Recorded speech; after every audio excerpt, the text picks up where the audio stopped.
नमस्कार सर्वांना। तर आज आमची ताई बनवणार आहे मस्त अशी आलू भेंडी।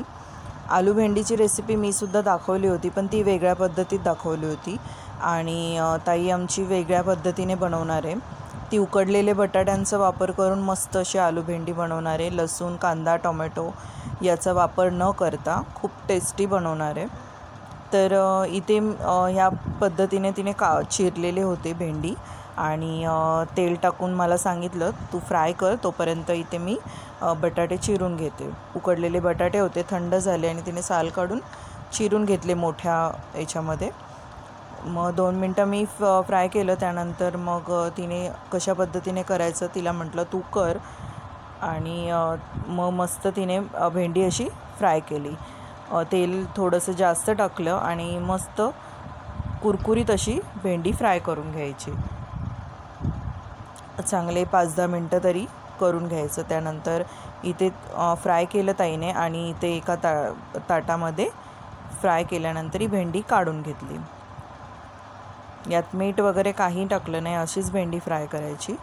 त्यानंतर उकडलेले बटाट्यांचे असे काप करून घेतले होते मोठे, ते टाकून घेतले। पहिले थोडेच टाकले आणि नंतर ते छान असे फ्राय केले। आपण मोस्टली कच्च्या बटाट्यांचे फ्राय करतो आणि मग बनवतो, तिची वेगळी पद्धत आहे। ती उकडलेले बटाटे उकडून घेते आणि त्यानंतर ती फ्राय करते आणि एकदम सिंपल पद्धतीत बनवते। अशी भाजी आहे की 5 मिनटात ही भाजी होते। टिफिनसाठी सकाळी तुम्ही ही भाजी अशा पद्धतीने बनवून घेऊन जाऊ शकता। खूप टेस्टी बनते ही भाजी। आणि त्यानंतर इथे थोडे बटाटे टाकून फ्राय करून घेतले आणि बाकीचे जे बटाटे होते ते नंतर सगळे टाकून घेतले आणि जोपर्यंत बटाट्यांचा कलर चेंज होत नाही, इथे बघा ताटात जसं बटाट्यांचा कलर चेंज झाला त्या पद्धतीने करून घ्यायचं। बटाटे फ्राय केल्यानंतर तिने त्याच कढईमध्ये फक्त 1 चमचा, जे उरलेलं 1च चमचा तेल होतं, त्याच 1च चमचा तेलामध्ये हिंग, राई आणि जिरं टाकलं। त्यानंतर जी भेंडी आणि बटाटे ते टाकून घेतले आणि ते वाटीत हळद आणि लाल मिर्च पावडर फक्त होती, ती काढून घेतलेली, ती टाकून घेतली।